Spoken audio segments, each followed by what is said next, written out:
Friends, हम लोग chapter जो पढ़ रहे थे उसका नाम था व्यवसाय का सामाजिक उत्तरदायित्व एवं व्यावसायिक नैतिकता। बिजनेस एथिक्स क्या होते हैं, सोशल रिस्पॉन्सिबिलिटीज क्या होती है किसी बिजनेस की, इसकी बात हम लोग कर रहे थे। और इसी क्रम में किस किस तरह की जिम्मेदारी है सामाजिक दृष्टिकोण से किसी व्यवसाय की, उनकी बात करते हैं। तो ऐसा देखते हैं कि जो भी जिम्मेदारियां हैं ना, उनको हम चार प्रकार से डिवाइड करते हैं। क्या करते हैं? चार प्रकारों में हमने उसको वर्गीकृत किया हुआ है। तो सामाजिक उत्तरदायित्व, किसका सामाजिक उत्तरदायित्व? बिजनेस का। हम लोग का चैप्टर का नाम ही है व्यवसाय का सामाजिक उत्तरदायित्व। तो व्यवसाय का सामाजिक उत्तरदायित्व में जो हम लोग चार प्रकार से विभाजित किया हुआ, उसमें पहला प्रकार आता है आर्थिक उत्तरदायित्व, इकोनॉमिक रिस्पॉन्सिबिलिटी। ठीक। दूसरा क्या आता है? कानूनी, लीगल, है ना, कानूनी मतलब लीगल रिस्पॉन्सिबिलिटी। तीसरा है एथिकल, नैतिक उत्तरदायित्व। और चौथा आता है डिस्क्रिशनरी। क्या होता है? डिस्क्रिशनरी। डिस्क्रिशन का मतलब समझते हैं? अपने यहां बोला जाता है कि विवेक से आपको समझना है। तो विवेक आप तब यूज कर रहे होते हो जब हर जगह पर विवेक प्रयोग करने का स्कोप नहीं होता। अभी आपको समझ में आएगा कैसे नहीं होता है। विवेक का मतलब क्या होता है कि आपको कोई काम करना चाहिए या नहीं करना चाहिए, कितना करना चाहिए, कैसे करना चाहिए, ये सारी बातें अगर आप सोच रहे हैं तो आप क्या कर रहे हैं? विवेक का प्रयोग कर रहे हैं। डिस्क्रिशन है आपका, आपकी बौद्धिक क्षमता पर और आपके विवेक पर जो चीज निर्भर कर रही है उसको हम लोग बोलते हैं डिस्क्रिशनरी। तो चार प्रकार हो गए। पहले क्या क्या हो गया? आर्थिक, कानूनी, नैतिक और डिस्क्रिशनरी, जिसको हम लोग बोलते हैं विवेकशील भी बोल देते हैं। अच्छा, मतलब क्या है हर एक का समझते हैं। पहला क्या है? आर्थिक। आर्थिक में क्या होता है कि देखो, सबसे पहली बात तो है कोई भी व्यवसाय है भाई, एक आर्थिक इकाई है, एक इकोनॉमिक यूनिट है। इकोनॉमिक यूनिट होने का पहली रिस्पॉन्सिबिलिटी क्या बनती है?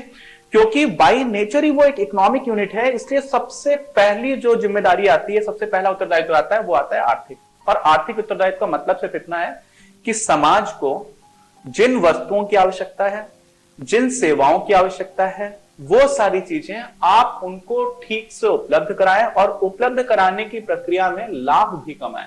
ऐसा नहीं कि आप बिना लाभ कमाए आप ये काम कर रहे हैं। क्यों है ऐसा? क्योंकि अगर आप, माना क्या जाता है फंडामेंटली कि अगर आप समाज को ऐसी वस्तुएं और सेवाएं दे रहे हैं जिसकी समाज को वास्तव में आवश्यकता है, तो समाज उनके बदले आपको पैसे देने के लिए तैयार रहेगा। समझ रहे हैं? आपने ऐसी चीज बना दी जिसको किसी को चाहिए ही नहीं है, तो आपने संसाधनों का दुरुपयोग किया। क्योंकि हम लोग कुछ भी बनाते हैं तो संसाधन चाहिए, कुछ भी बनाते हैं तो ऊर्जा चाहिए। तो ऊर्जा, संसाधन और समय, इसका अगर आपने दुरुपयोग किया, ये कैसे प्रमाणित होता है कि समाज उसके लिए पैसे देने को तैयार ही नहीं है। तो अगर आपने ऐसी चीज बनाई जिसके बदले समाज पैसे देने के लिए तैयार है, तो हम लोग उसको क्या बोलते हैं? तब हम लोग उसको बोल देते हैं कि वो आपका आर्थिक जिम्मेदारी का निर्वहन किया। और आपको इतना पैसा मिले कि आपने, देखिए, समाज में आपने इतनी ज्यादा वैल्यू क्रिएट की और उसके बदले उसका एक हिस्सा आपको मिल जाता है पैसे के रूप में, और उसी में आप प्रॉफिट कमा लेते हो। तो आप क्या करो, समाज को, इसीलिए आप जो लेसेस फेयर इकोनॉमिक्स बोलते हैं या फिर बोलते हैं उसको बाजार अर्थव्यवस्था, जिसमें आप मार्केट फोर्सेस को काम करने दो, तो वो काफी अच्छे से डिसाइड करते चले जाते हैं। जहां पर अपॉर्चुनिटी दिखती है कि पैसे आ सकते हैं, वाला काम करना स्टार्ट कर देते हैं लोग। पूरी तरह से सही नहीं है, कुछ कुछ जगह पर वहां पर आवश्यकताओं को छोड़ देते हैं और लग्जरी, यानी कि जो आवश्यक नहीं है लेकिन जिसके बदले ज्यादा पैसा मिल सकता है, वो काम किया जाने लगता है। लेकिन फिर भी क्योंकि बिजनेस की हम बात कर रहे हैं, तो सबसे पहले एक फंडामेंटल काम ही उसका यही है। तो क्या हो जाता है? समाज को वस्तुएं और सेवाएं लाभ पर, यह भी इंपॉर्टेंट है, विक्रय कर सुलभ कराना पे बेच दिया। ठीक है, दान नहीं दे रहे, चैरिटी नहीं है, व्यवसाय है। ठीक है। अच्छा, अब बात आती है कि मैंने बोला था कि कभी कभी विवेकशील होता है, कभी कभी नहीं होता है। बिजनेस का ये तो फंडामेंटल काम है, मूलभूत रूप से काम है। तो यहां पर ये काम करना है या नहीं करना है, यहां पर आपके पास स्कोप नहीं होता है, आप डिस्क्रिशन नहीं ले पाते। यहां पर करना ही है ये, आप समझ रहे हैं? आपका एग्जिस्टेंस ही इसलिए है कि आपको ये काम करना है। तो यहां पर हम लोग बोलते क्या है कि इस उत्तरदायित्व पूरा करने में जो विवेकशीलता है, उसके प्रयोग की गुंजाइश ना के बराबर होती है, नहीं ही होती है। ठीक है, आपको करना ही होता है। अच्छा, इसी से आप अगर लास्ट वाले की तुलना करेंगे तो ये पूर्ण रूपेण स्वैच्छिक है। स्वैच्छिक समझते हैं? वॉलंटियरली। आपने देखा ना, वॉलंटियर्स होते हैं बहुत सारे, इनको कार्यकर्ता भी हिंदी में बोलते हैं, कि मेरी इच्छा है तो करूंगा, मेरी इच्छा है तो नहीं करूंगा। ऐसे कौन कौन से उत्तरदायित्व हो जाते हैं? ये इसके बाद ये इसलिए बता रहा हूं जिससे कि आपको एक वो जो कॉन्ट्राडिक्शन है, जो अंतर है, वो एक दूसरे में कितना मतभेद है, विभेद है, मतभेद तो नहीं विभेद है, वो दिखेगा आपको। तो कैसे दिखेगा? पूर्ण रूपेण स्वैच्छिक है ये। इसका मतलब क्या हुआ? आपकी फैक्ट्री जहां पर है, अपना जो ईस्टर्न यूपी है, पूर्वोत्तर हम लोग बोलते हैं उत्तर प्रदेश में उसको, बिहार है, और फिर असम, यहाँ पर बहुत बार बाढ़ आती है। तो अगर यहाँ पर आपका मान लीजिए व्यवसाय आपका यहाँ पर है और हर साल बाढ़ आ रही है, तो आपके पास ये निर्णय लेने का अधिकार है, आपकी विवेकशीलता है कि क्या आपको बाढ़ के समय उन लोगों की मदद करनी चाहिए जो बाढ़ से प्रभावित हैं। तो यहां पर आप नहीं भी करोगे तो कोई फर्क नहीं पड़ेगा, आपकी इमेज पर जरूर फर्क पड़ेगा, लेकिन आपको कोई कानूनी वैधता नहीं है, आपके फंडामेंटल रिस्पॉन्सिबिलिटी भी नहीं है, आपका अस्तित्व भी इसलिए नहीं हुआ था कि आप बाढ़ श्रम को, बाढ़ में जो लोग परेशान उनकी मदद करो, लेकिन आप कर सकते हो। तो इसमें क्या होता है, ऐसी जगह पर क्या होता है कि आप जैसे मान लीजिए वही भूकंप आ गया कहीं पर, गुजरात में भूकंप आया था 2011 में भुज में, है ना, काफी ज्यादा तबाही हुई थी उसमें, तो आप ऐसा काम कर सकते हो। तो बाढ़ आ जाए या भूकंप आ जाए, ऐसे में पीड़ितों की सहायता करना ये आपका डिस्क्रिशन है, या आपकी विवेकशीलता है, आपको करना है या नहीं करना, ठीक है, करेंगे तो अच्छा है। ऐसे ही शिक्षण संस्थाओं को आपको दान देना है या नहीं देना है। अब यहाँ पे थोड़ा सा समझिएगा, इस वाले पॉइंट में और इस वाले पॉइंट में, यहाँ पर क्या होता है, कानूनी उत्तरदायित्व। तो हमारे यहाँ एक जो नया कानून 2013 में कंपनीज एक्ट आया था, उसमें सीएसआर का हम लोगों ने प्रावधान थोड़ा ठीक से किया है। सीएसआर होता है कॉर्पोरेट सोशल रिस्पॉन्सिबिलिटी, नाम क्या है यहाँ पर देखिए, सोशल रिस्पॉन्सिबिलिटी है। तो यहाँ पर हम लोग कॉर्पोरेट सोशल रिस्पॉन्सिबिलिटी में जो बहुत बड़ी कंपनीज हैं और काफी लाभ कमा रही है, उसमें एक लिमिट है, उस लिमिट के ऊपर जो भी लाभ कमा रहे हैं उसका एक परसेंटेज रहता है 2% के आसपास, उस प्रॉफिट का 2% आपको ऐसे लोगों को दान देना होता है, ठीक है, या ऐसे समूहों को दान देना होता है कि जो लोग इस तरह का काम कर रहे हैं, शिक्षण संस्थाएं भी उसमें आ जाती हैं। तो यहां पर कानूनी अनिवार्यता वाली बात नहीं है, यहां पर हो सकता है कि आप अपने बिजनेस में अपने मन से दे रहे हो, आपकी दुकान है, बड़ी सी अच्छी दुकान चलती है और आपने अपने बगल में कोई स्कूल चला रहा है, उसको भी कुछ दान दे दिया, या उस स्कूल में लाइब्रेरी खुलवा दी, या फिर वहां पर लेबोरेटरी में, प्रयोगशाला में कुछ आपने संसाधन दे दिए, तो ये आप कर सकते हो, समझ जाए, ये करना जरूरी नहीं है। तो ये पूर्ण रूपेण क्या है, विवेक पर आश्रित है, और यहाँ पर विवेक का जो स्कोप है वो ना के बराबर है। अच्छा, अब यहाँ पर एक और चीज आ जाती है, क्योंकि हम लोग इसको डिस्कस कर ही रहे, कर लेते हैं। कंपनी फॉर्म ऑफ बिजनेस जो है, अलग अलग तरह के फॉर्म्स होते हैं, हम लोगों ने पहले पढ़ा था ये सेकंड चैप्टर में, है ना, कितने सारे फॉर्म्स होते हैं, साझेदारी होती है, कंपनी होती है, और आपकी सहकारी समिति भी होती है, हिंदू फैमिली बिजनेस भी होता है, और सोल प्रोप्राइटरशिप यानी कि एकल स्वामित्व भी होता है। तो जो कंपनी फॉर्म होता है उसमें हम लोगों ने क्या देखा था, अधिकतर जो बड़ी कंपनीज है उनमें मैनेजमेंट कोई और देखता है, प्रबंधन कोई और देखता है, और कंपनी के जो मालिक है, ओनर्स है, वो अलग लोग होते हैं। तो ओनरशिप और प्रबंधन, इसका क्या होता है, सेपरेशन होता है, अलग अलग होता है। ऐसी स्थिति में अगर आप प्रबंधन कर रहे हैं कंपनी का, तो कंपनी का प्रबंधन का मतलब है कि कंपनी कौन चला रहा है, ठीक है, बोर्ड ऑफ डायरेक्टर्स में होते हैं ओनर्स, वो लोग प्रबंधन में कौन करने का, कौन कौन प्रबंधक रहेगा उसको पिक कर लेते हैं, लेकिन डे टू डे लाइफ में कंपनी को कौन चला रहा है, जो प्रबंधक है। तो प्रबंधकों की जिम्मेदारी बनती है कि जो भी पैसा लोगों ने विनियोजित किया है, और बोर्ड ऑफ डायरेक्टर्स की भी, उस पैसे, क्योंकि लोगों ने पैसा लगाया है, लोगों ने इन्वेस्ट किया हुआ कंपनी में, तो उस पैसे को यूटिलाइज करने के समय पर बहुत सावधानी बरतनी चाहिए। जो बहुत ही रिस्की इन्वेस्टमेंट्स हैं या बहुत ही रिस्की डील्स हैं, उनको नहीं करना चाहिए। क्यों? क्योंकि आपकी उनके प्रति भी जिम्मेदारी बन रही है। अब कौन सी डील कितनी ज्यादा रिस्की है ये तो मैनेजमेंट डिसाइड कर रहा है या बोर्ड ऑफ डायरेक्टर्स डिसाइड कर रहा है, लेकिन वहां पर आपका डिस्क्रिप्शन है कि नहीं ये वाली डील करेंगे, वाली नहीं करेंगे। इसीलिए इस तरह की डील्स भी, इस तरह का काम करना भी हमारे किसमें आ जाता है, डिस्क्रिशनरी रिस्पॉन्सिबिलिटी के अंतर्गत आ जाता है, जिसको हम हिंदी में बोलते हैं पूंजीगत विनियोजन को सुरक्षित रखना, यानी कि इन्वेस्टमेंट को आपको सेफ रखना है और अत्यधिक जोखिम भरे सौदों से बचना है, ठीक है। अच्छा, बाकी की दो रिस्पॉन्सिबिलिटीज क्या रह गई? कानूनी उत्तरदायित्व, बहुत आसान है, और अगली है नैतिक उत्तरदायित्व। कानूनी में क्या होता है कि a company has to follow law of the land, मतलब क्या हुआ, जो देश में कानून है आपको वो पालन करना पड़ेगा, ठीक है। मैंने बोला करना पड़ेगा, तो क्या इसमें विवेकशीलता का स्कोप है, डिस्क्रिशन का स्कोप है? नहीं है, आपको करना ही पड़ेगा। नहीं करोगे तो फाइन लगेगा, हो सकता है कंपनी बंद हो जाए, है ना, इंक्वायरीज बैठ जाए, आपको नुकसान होना स्टार्ट हो जाएगा। तो यहां पर भी विवेकशीलता का स्कोप नहीं है। इस पर सीधा सीधा बात है कि कानूनों की सीमा में रहकर काम करना। अच्छा, तो आप सोचो कि यार ये जिम्मेदारी कैसे, ये तो करना ही पड़ेगा, और करना ही पड़ेगा तभी तो जिम्मेदारी हो गई, लेकिन ये सामाजिक जिम्मेदारी कैसे? आपको लगेगा तो कानून है, तो नहीं, ऑप्शन ही नहीं बचने का। तो माना ऐसा जाता है कि जो कानून है ना किसी भी देश में, उन कानूनों को बनाया जाता है समाज की बेहतरी के लिए। कभी कभी कुछ ऐसे कानून भी होते हैं जिनका समाज में विरोध होता है। महात्मा गांधी जी ने भी दांडी यात्रा की थी, तो नमक में जो टैक्सेस का कानून बनाया गया था उसको तोड़ने के लिए किया गया था। वो सिंबलिज्म भी था, बट कभी कभी महात्मा गांधी का ऐसा कहना था कि अगर कानून समाज के अगेंस्ट है तो उनको तोड़ना चाहिए। लेकिन फिर भी एक मॉडर्न डेमोक्रेसी में, एक आधुनिक लोकतंत्र में, जो भी कानून कुछ ऐसे रहते हैं जो बहुत पिछलग्गू मानसिकता के कानून चलते आ रहे हैं, लेकिन उसके बाद भी बहुत सारे कानूनों का होना इसीलिए है कि लोगों को सुविधा रहे, ठीक है। तो ऐसी स्थिति में अगर कोई एक ऐसा बिजनेस है, कोई ऐसा उद्यम है जो अपने समाज के, अपने देश के कानूनों का पालन कर रहा है, तो वास्तव में वो समाज की सेवा भी कर रहा है। क्यों? क्योंकि उन कानूनों से समाज की सेवा होगी, ये हमने माना हुआ है, और जो कानूनों का पालन कर रहा है, इसका मतलब वो व्यवसाय अपने आप ही खुद ब खुद ही सामाजिक उत्तरदायित्वों का निर्वहन कर रहा है इस दृष्टिकोण से। तो ये वाला सारे पॉइंट्स इस वाले काम में आ जाते हैं। और इसीलिए मैंने आपको सीएसआर बनाया था, कुछ ही कंपनीज पर एप्लीकेबल होता है, क्या था, कॉर्पोरेट सोशल रिस्पॉन्सिबिलिटी। ठीक, तो हम लोगों ने ये भी देख लिया। अब हमारा जो बचता है आखिरी रिस्पॉन्सिबिलिटी, जिसको हम लोग बोलते हैं नैतिक उत्तरदायित्व। तो देखो, कानून जो है ना बहुत मैकेनिकल होते हैं, सारी चीजों को कवर नहीं कर सकते। कानून किसी माँ को ही नहीं बता सकता कि अपने बच्चे को कितना प्यार करना है, ठीक है।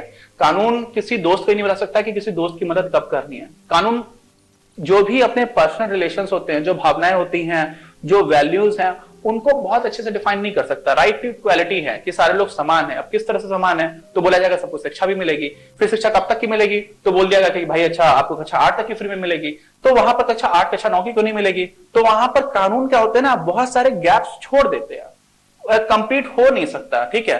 तो एक चीज होती है कि मशीन जैसे काम कर रही है, तो आपने प्रोग्राम लिख दिया तो मशीन की तरह तो काम कर लिया जाएगा, लेकिन इंसान मशीन तो है नहीं। तो बहुत सारी चीजें ऐसी होती है जो कानूनों में नहीं लिखी गई हैं, लेकिन उसके बाद भी समाज आपसे अपेक्षा करता है कि आप उन सारे कामों को करेंगे। तो उन सारे कामों को करना वो हो जाता है हमारी नैतिक जिम्मेदारी। हमारी मतलब किसी व्यवसाय की, जैसे मान लीजिए आप एडवर्टाइजमेंट कर रहे हैं, आपने अपने उत्पाद का प्रचार करना स्टार्ट किया और आपने ऐसे पोस्टर्स लगा दिए जिससे उस समाज में रहने वाले लोगों की धार्मिक भावनाओं को ठेस पहुंच रही है।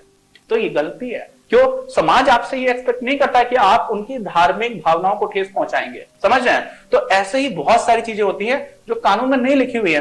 और अब वो सामाजिक, अब आप कहेंगे कि धार्मिक भावनाओं को ठेस तो नहीं पहुंचाना चाहिए, तो हमारे कानून में भी है, लेकिन बात है कि वो धार्मिक भावनाओं को ठेस पहुंचाई गई है या नहीं पहुंचाई गई है। बहुत सारी चीजें ऐसी होती है, जैसे मान लीजिए मैं उदाहरण देता हूं, चीन में आप किसी को घड़ी गिफ्ट करते हैं तो उसके लिए अशुभ मानता है। वो सोचता है कि घड़ी देने का मतलब है कि मेरा टाइम आने वाला है, मैं निपटने वाला हूं, तो वहां पर घड़ी गिफ्ट करना अशुभ मानते हैं। हमारे यहाँ पर ऐसा नहीं है। हमारे यहाँ कुछ कुछ चीजें होती हैं, जैसे मान लीजिए बहुत लोग उसमें अंधविश्वास भी बहुत चलता है, लेकिन अगर मान लीजिए किसी समाज में बहुत ज्यादा अंधविश्वास प्रिवेलेंट है, बहुत सारे लोग अंधविश्वासी किसी चीज को लेकर के, कि बाएं आंख फड़क रही है तो तुम उससे बात मत करो, बिल्ली रास्ता काट गई है ना, नींबू और मिर्च लटका देंगे, तो अलग अलग तरह का लोग काम कर रहे हैं। तो आप ऐसा मत करो, क्योंकि लोग ऐसा मान रहे हैं तो मानने दो। आप उनको सीधा सीधा ऐसा मत करो कि ये तो अरे बिल्कुल बेवकूफी की चीज है, या आप उनको जानबूझ करके आहत मत करो। अब हो सकता है कि आप कोर्ट में जाओ और कानून में आ जाए ऐसा प्रावधान कि नहीं आपने कुछ गलत नहीं किया, लेकिन फिर भी आपको समाज में रहते हुए समझ में आता है कि कानून बहुत मशीन टाइप की आपको एक प्रोग्राम बना करके देते हैं कि नहीं आपको ये करना, ये नहीं करना, ये करना, ये नहीं करना। लेकिन हम लोग आम जीवन में बहुत सारी चीजें ऐसी करते हैं जो मनुष्यों में आपस कलेक्टिवली सामाजिक दृष्टिकोण से निकल करके आती है और आप उनको पालन करते हो। तो वैसी चीजों को मानना, उसको हम लोग गिनते हैं किसमें, नैतिक उत्तरदायित्व में। जैसे समाज द्वारा व्यवसाय से अपेक्षित व्यवहार है वो व्यवहार जो कानून द्वारा आबद्ध नहीं है। कानून नहीं कह रहा है कि ये करो, लेकिन आपसे अपेक्षित है। इसमें क्या उदाहरण था, भाई मैंने विज्ञापन वाला उदाहरण दिया कि आप धार्मिक और सांस्कृतिक भावनाओं का सम्मान करें, और इसमें ये स्वेच्छा पूर्वक होता है क्योंकि कानून आपसे कह नहीं रहा, ये आपकी फंडामेंटल रिस्पॉन्सिबिलिटी है नहीं। तो यहां पर आपको डिस्क्रिशन का स्कोप है। डिस्क्रिशन का मतलब विवेकशीलता का स्कोप है। आप विवेकशीलता की गुंजाइश, आपने विवेक से डिसाइड कर सकते हैं यार ये चीज ऐसे करनी चाहिए, ऐसे नहीं करनी चाहिए, ठीक है। जैसे अभी एक व्यवसाय कोऑपरेटिव है, अमूल, बहुत बड़ी कंपनी तो नहीं बोलेंगे उसको, कोऑपरेटिव है लेकिन बहुत ज्यादा बड़ी है। तो उसमें कोई भी इवेंट होता है देश में तो उसकी अमूल गर्ल आती है, उसके साथ कुछ ऐड लिखा रहता है, ठीक है, एक टैगलाइन बना देते हैं। तो वो बहुत सारे देश में चल रही स्थितियों पर टिप्पणी करते रहते हैं और बहुत अच्छी लाइट में करते हैं, तो वो कई लोगों को अच्छा भी लगता है ना।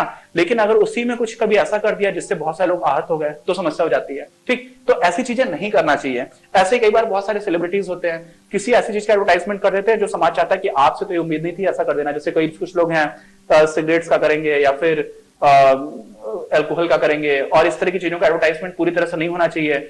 और खास जैसे कोई सेलिब्रिटी है तो उसको लोग सम्मान करते हैं, उसकी तरफ लोग एक अच्छे नजरिए से देखते हैं, और अगर वो समाज को गलत दिशा में ले जा रहा है तो कई सारे लोग हैं, सोशल ग्रुप्स हैं और हमारा सिविल सोसाइटी है, वो अपोज करती है कि ये सब मत करो। तो ऐसा नहीं, क्योंकि उसको तो अधिकार है, उसने कोई कानून तो तोड़ा नहीं उस सेलिब्रिटी ने।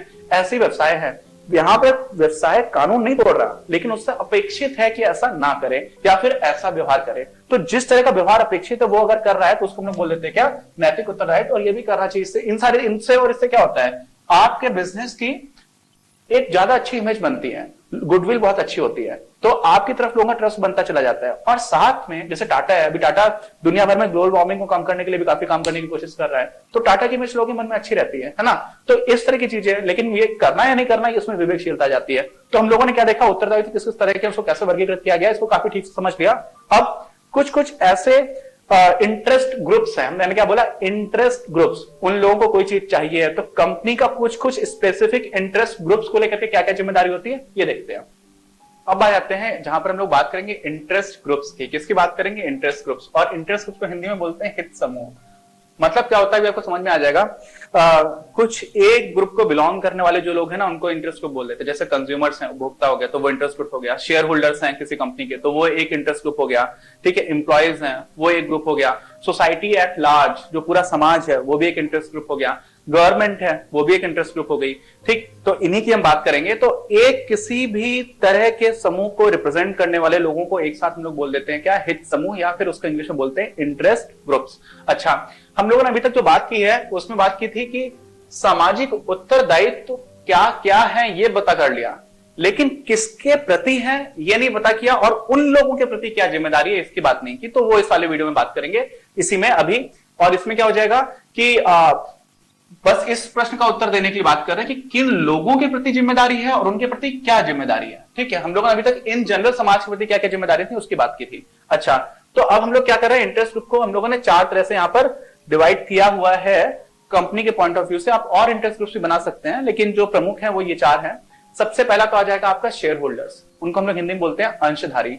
तो अंशधारियों के प्रति, अंशधारियों को जो अंशधारी का मतलब क्या हुआ, शेयर मतलब होता है हिस्सा, तो शेयर होल्डर्स इनके पास हिस्सा है, हिस्सेदारी है। और किसी कंपनी की जिनके पास हिस्सेदारी है वही तो मालिक हो गए, तो उन्हीं को मालिक भी बोला सकता है। तो अंशधारियों के प्रति या शेयर होल्डर्स के प्रति या फिर मालिकों के प्रति जो जिम्मेदारी है वो तीनों का एक ही मतलब है। और वो क्या जिम्मेदारी होती है, पहली बात तो है कि जो भी उन लोगों ने इन्वेस्ट की है पूंजी, इन्वेस्टेड कैपिटल, विनियोजित पूंजी पर उचित प्रतिफल आप देकर के आ पाओ, आप उनको एक डिसेंट रिटर्न्स दे पाओ, ठीक है। प्रतिफल, उन्होंने जो पैसा लगाया अब उसके बदले उनको कुछ प्रतिफल मिले, रिटर्न मिले। अच्छा, और साथ में आप पूंजी सुरक्षित रखने का प्रयास करो। मैंने बताया था आपको अभी थोड़ी देर पहले कि बहुत ज्यादा जो जोखिम भरे इन्वेस्टमेंट्स हैं उसमें बात नहीं करनी है, ठीक है। उन लोगों जो बहुत जोखिम भरे इन्वेस्टमेंट्स उनसे बचना है। और साथ में कई फॉर्म्स ऑफ बिजनेसेस होते हैं, सोल प्रोप्राइटरशिप है, बहुत सारे हम लोगों ने 5 तरह के पढ़े हुए थे सेकंड चैप्टर में। तो अगर कंपनी फॉर्म ऑफ बिजनेस है, अगर व्यवसाय का कंपनी प्रारूप है, तो क्या करना होगा, तो आपको नियमित रूप से जो भी शेयर होल्डर्स हैं उनको ये बताना होगा कि कंपनी का क्या काम चल रहा है, किस तरह की कार्यशैली है, फंक्शन कैसी है, भविष्य की क्या विकास योजना है, और सही और नियमित जानकारी आप लोग उपलब्ध करानी होगी। क्यों? क्योंकि वही बात है, प्रबंधन अलग हो जाता है और मिल्कियत अलग हो जाती है, ओनरशिप अलग हो जाती है और मैनेजमेंट अलग हो जाता है। इस वजह से क्या हो जाता है कि कंपनी की कार्यशैली और भविष्य में विकास के विषय में नियमित और सही जानकारी उपलब्ध कराना, ये भी उत्तरदायित्व हो जाता है किसके प्रति, जो भी आपके मालिक हैं, अंशधारी हैं, उनके प्रति, ठीक। अच्छा, अगला पॉइंट किसके प्रति आता है, अगला पॉइंट हमारा आता है जो भी हमारे एम्प्लॉइज हैं, कर्मचारी हैं, उनके प्रति। तो कर्मचारियों के प्रति पहली बात तो यह है कि भाई आप हर इंसान को अपने अपने जीवन में कुछ अर्थपूर्ण काम करने का सेटिस्फेक्शन मिल रहा होता है कि हाँ मैंने ये किया, इससे ये हुआ, या इस चीज का कुछ मतलब भी है, अर्थपूर्ण है कि नहीं तो बिना काम मतलब का काम कर रहे हैं तो उससे सेटिस्फेक्शन नहीं मिलता, संतुष्टि नहीं आती है। तो आपको ये इंश्योर करना, व्यवसाय द्वारा ये इंश्योर किया जाना, ये सुनिश्चित किया जाना कि सारे कर्मचारियों को अर्थपूर्ण काम मिल रहा है, और साथ में उनके साथ जो भी समझौता किया गया है, उनको जो मजदूरी दी जा रही है, जो उनको वेतन दिया जा रहा है, वो भी उचित होना चाहिए। तो एक तो उचित समझौता और उचित वेतन, ये बहुत महत्वपूर्ण आता है। उसके साथ उनको अर्थपूर्ण कार्य दिया जाए, ये बहुत महत्वपूर्ण है। और साथ ही में जो वर्किंग कंडीशंस हैं, पता चला मैंने पहले वो एक उदाहरण दिया था थोड़े दिन पहले, मेरे पानी की घर में मोटर खराब हो गई थी, तो मैं उसको ठीक कराने जिस दुकान पर गया वो बड़ी दुकान थी, तो उसमें 4-5 लोग काम कर रहे थे, लेकिन ऐसी इतनी खराब स्थिति में काम कर रहे थे, खुले में एग्जॉस्ट लगा हुआ है, किसी का हाथ लग जाएगा तो हाथ कट सकता है, वहां पर वेल्डिंग का काम भी चल रहा है। तो जो वर्किंग कंडीशंस थी वो ऐसी थी, बहुत ही हैजार्डस थी, किसी का भी एक्सीडेंट हो सकता है। और साथ में वेंटिलेशन भी अच्छा नहीं है, सारे लोग पसीने में बैठे हुए हैं बेचारे। तो ऐसी वर्किंग कंडीशंस नहीं होनी चाहिए, ठीक है। वर्किंग कंडीशंस का क्या मतलब है कि हमें सही कार्य दशाओं का सृजन करना है, वर्किंग कंडीशंस अच्छी हो, ये व्यवसाय द्वारा सुनिश्चित किया जाना है। और श्रम संगठन बनाने का एक लोकतांत्रिक अधिकार होता है कि आप जो वर्कर्स यूनियन है वो बना पाओ। तो उनके उस प्रजातांत्रिक अधिकार की आप रक्षा करो कि हाँ आप यूनियन बना लो, लेकिन आपकी यूनियन की ये जिम्मेदारियां हैं और यहाँ तक सीमाएं हैं, ये आप बताओ। लेकिन ऐसा नहीं है कि आप उनको कुछ भी मत करने दो। तो ये सारी चीजें आपको करनी चाहिए किसके प्रति, जब हम बात करेंगे कर्मचारियों के प्रति जिम्मेदारी की, किसकी, व्यवसाय की। अब अगली जो जिम्मेदारी आती है वो आ जाती है जो हमारा अल्टीमेटली जिनको हम सर्व कर रहे हैं, जिनकी हम सेवा कर रहे हैं। किनकी सेवा कर रहे हैं? उपभोक्ताओं की, कंज्यूमर्स की। उपभोक्ताओं को उचित मूल्य पर उचित वस्तु, उचित गुणवत्ता की वस्तु और उचित गुणवत्ता की सेवाओं को उपलब्ध कराना। और कभी कभी ऐसा हो जाता है, जैसे मान लीजिए किसी देश में युद्ध चल रहा है या फिर कुछ इमरजेंसी आ गई, अभी कोविड-19 का समय चल रहा है, तो डॉक्टर्स की जिम्मेदारी ये बनती है एज ए प्रोफेशन कि वो लोग, हॉस्पिटल की जिम्मेदारी बनती है, हो सकता है हॉस्पिटल व्यवसाय भी कर रहा हो, कि सारे लोगों को उचित मूल्य पर, जबकि अभी तो ऐसा हो जाता है कि लोग बहुत ज्यादा पैसा देने लग जाते हैं, बहुत ज्यादा आप किसी से पैसे मत लेने लगो, उचित मूल्य पर उचित गुणवत्ता की वस्तु और सेवा की आपूर्ति सुनिश्चित करो। ये सबसे इंपॉर्टेंट होता है। किसके प्रति? जब आप बात करते हैं कंज्यूमर्स की, तो सीधी सी बात है, उचित मूल्य पर उचित गुणवत्ता की वस्तु सेवा की आपूर्ति सुनिश्चित करना, और साथ में मिलावट ना हो पाए, है ना। तो आप कुछ ऐसा सामान बना रहे हैं, उसमें मिलावट कोई और कर रहा है, तो आपको इसके प्रति भी जागरूक रहना कि कोई और मिलावट ना कर पाए। जो पूरी सप्लाई चेन है, पता चला आपने तो सही सामान बेचा, नीचे के जो डिस्ट्रीब्यूटर्स और रिटेलर्स हैं वो कुछ गड़बड़ कर दे रहे हैं, तो वो भी आपकी जिम्मेदारी बनती है, क्योंकि आपके ब्रांड को नुकसान होगा, आपके कंज्यूमर्स को नुकसान होगा। ऐसे में ही निम्न स्तर की जो गुणवत्ता का माल है, वो आप अगर निम्न स्तर की गुणवत्ता का माल प्रयोग करके कुछ बना रहे हो तो वो भी अच्छा नहीं होगा, तो आप वो भी सुनिश्चित करो। तो आपको कंज्यूमर्स के प्रति भी काफी क्या रहना है, जागरूक रहना है।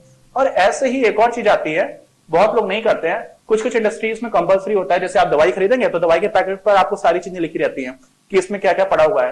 फूड, जो फूड इंग्रेडिएंट्स हैं, आप कोई भी खाने पीने का सामान खरीदेंगे तो उसके पीछे भी लिखा रहता है। ऐसे उसमें हरे रंग का और ब्राउन कलर का, कत्थई रंग का चिन्ह भी होता है। हरे रंग का मतलब होता है शाकाहारी है, ब्राउन कलर का अगर लगा हुआ है इसका मतलब इसमें कुछ नॉनवेज चीज भी पड़ी हुई है।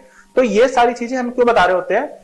फूड इंडस्ट्री और फार्मास्यूटिकल्स में तो कंपल्सरी है, लेकिन बाकी जगह पर भी आपको ये बताना चाहिए कि आपके यहाँ जो भी चीजें उत्पादन हो रहा है वो किस तरह से हो रहा है। ऐसा तो नहीं कि आप चाइल्ड लेबर से करा रहे हो, ऐसा तो नहीं है कि किसी आप दूसरे देश से सामान खरीद रहे हो और उस देश में चाइल्ड लेबर हो रहा है, ऐसा तो नहीं आप चाइना से सामान खरीद रहे हो जहां पर ह्यूमन राइट्स का वायलेशन हो रहा है, मानवाधिकारों का उल्लंघन हो रहा है, लोगों को 16-16 घंटे फैक्ट्री में काम करने को मजबूर किया जा रहा है। तो अगर आपको भी पता चलेगा तो हो सकता है बहुत सारे लोग इस तरह के बने हुए उत्पादों को ना खरीदना चाहें।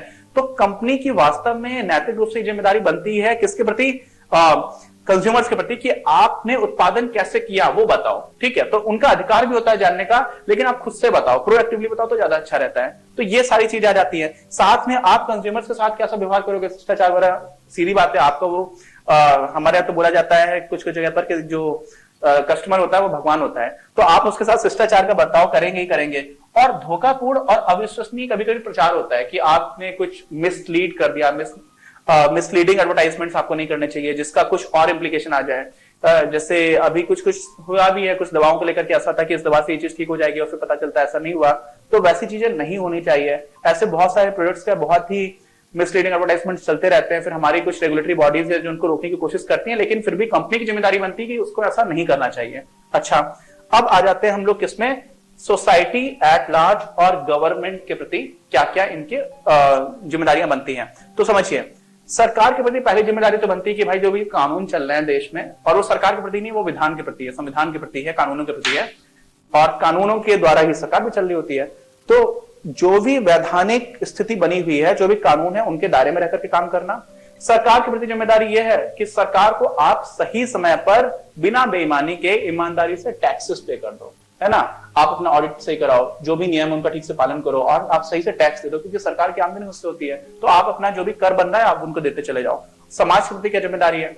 समाज, सोसाइटी एट लार्ज में पहली चीज तो आती है कि आप, कोई भी कंपनी समाज का ही तो एक हिस्सा है। मुख्य रूप से वो एक आर्थिक इकाई है, लेकिन है तो समाज का हिस्सा।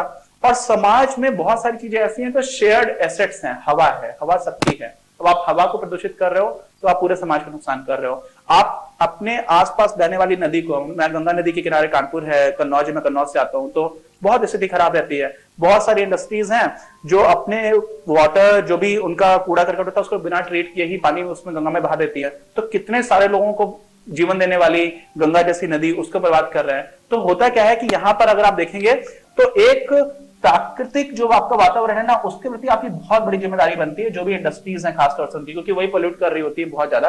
और इनडायरेक्टली जो कंज्यूमर्स हैं उनको भी पता चलता कि मैं ऐसी इंडस्ट्री का सामान उपयोग कर रहा हूं जो गंगा को बहुत ही बुरी तरह से प्रभावित कर रही है, तो शायद वो उसको कंज्यूम ना करना बंद कर दें। ठीक, तो ऐसा भी होता है। अब क्या होता है, साथ में एक और चीज इंपॉर्टेंट होती है, अल्टीमेटली कंपनी को चलाने वाले कुछ लोग हैं, मालिक हैं, कुछ प्रबंधक हैं, और हर प्रबंधक के अपने अलग अलग राजनीतिक, सामाजिक, सांस्कृतिक विचारधारा होती है। लेकिन जो कंपनी है वो अपने ओनर से अलग होती है, उसका अपना अलग अस्तित्व, उसकी सील अलग होती है। सारी हम लोगों ने बात की हुई थी, है ना। उसका हस्ताक्षर साइन नहीं कर सकती तो उसका सील होती है, मुहर लगा देते हैं।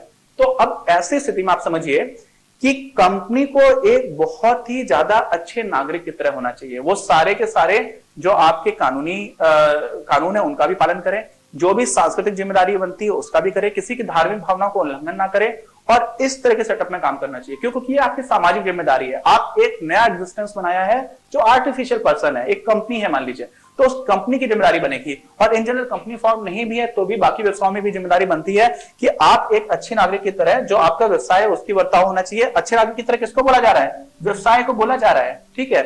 और साथ में जो सामाजिक मान्यताएं हैं उनका सम्मान किया जाना चाहिए। तो हम लोगों ने ये जो अभी तक क्या देखा है कि व्यावसायिक हितों, जो इंटरेस्ट ग्रुप्स हैं, उनको कैसे हम किस तरह से उनके प्रति रिस्पॉन्सिबिलिटी बनती है व्यवसाय की, और इसके पहले देखा था कि इन जनरल क्या क्या रिस्पॉन्सिबिलिटी